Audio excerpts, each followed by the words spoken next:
regarding technology. For my sister, actually. What it was, in the 50s, she was a shorthand typist for Harrison Line, the shipping company. Anyway, when she left there, she became manageress of the Ormskirk Potato Marketing Board. She was the manageress. And she rang us and she said, we've been to a meeting today. And she said, within 6 months, we're going to be computerised. Oh, that's smashing, you know. She said, I'm frightened of computers. It's like a phobia. I've got a fear of computers. And she said, I will be left behind by all the younger staff.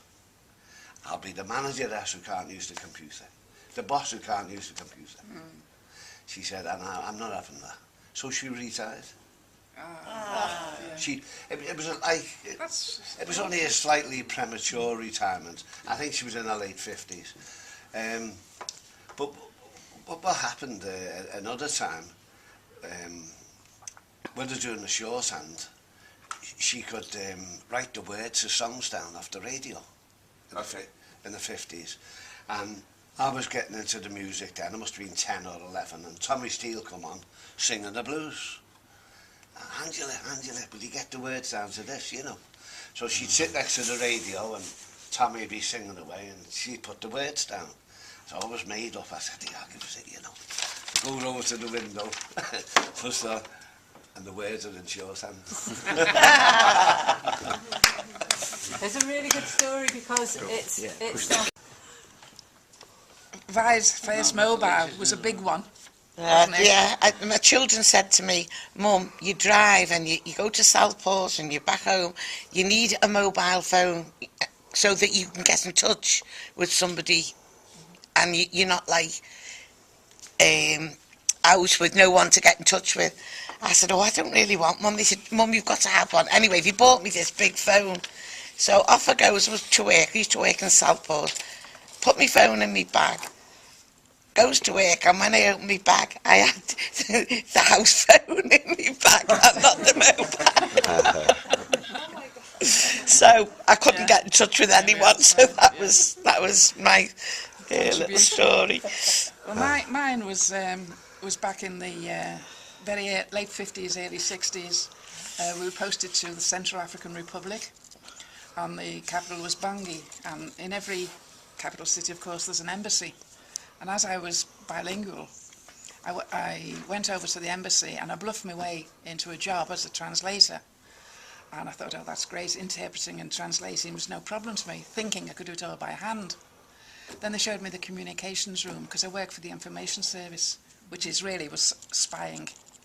You know, it was military run, Major Hooper and all those people. So he said, and of course he said, there's your telex, he said, so when you're writing out your reports, send it direct to Rome and New York and Washington. Copy. I thought, oh God, here's my job, gone up this, you know, out the window. How am I going to do this? I'd never seen a telex before, never alone used one. So I said, oh yeah, that's fine. Yeah, well, it shows you how old I am. And I went home and cried. I'd nearly got this good job. And anyway, I was supposed to go back on the Monday or the Tuesday. Major Hooper came in. He says, well, Betty, he said, how do you feel about this then? Everything okay? And I'd had a brainwave. I said, well, yeah, it is fine. I said, there's no problem for me. I said, except, I said, your telex is an English keyboard, and I'm used to a French keyboard. I said, and all the keys are in a different place. Don't worry, honey, give you a month to get used to it. So I got my job.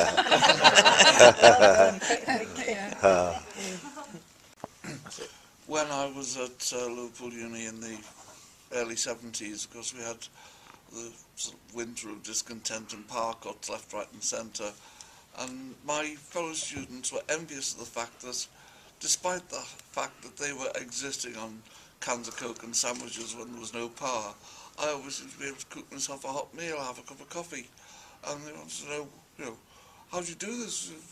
Parkots, it's very simple. The little woods out behind the student accommodation. I was a scoutmaster at the time. We'd go out in the woods, build a little fire, put a can of water on top, you got your coffee, shove a baked potato in the fire, you got a hot meal, no problem. And people used to come round and visit me round about tea time, any chance of a hot meal. Good. Well, I managed, they didn't. Yeah. Right. So basically, you know, you haven't got the technology, you haven't got the electricity, you find an alternative, you've got to think outside the box. And unfortunately, people are so dependent on the technology that they've lost the ability to survive. Right. Good. There we go. I grew up 2 up, 2 down, no fridges, phones, anything else. I got married in 1960, and it wasn't until 1976 when we moved the house we were in. We moved to another house which had just been renovated, and the woman who'd been there while her house was being renovated moved out, and she was leaving this little fridge, and she said, "You can have it if you want." So I said, "No, I'll pay for it." She said, "Well, give me 10 shillings. I said, "That's the first time in my life I'd had a fridge." And to me, it was wonderful. My It was first something fridge was like wonderful that, to yeah. me, and yes, the age I was, 1976.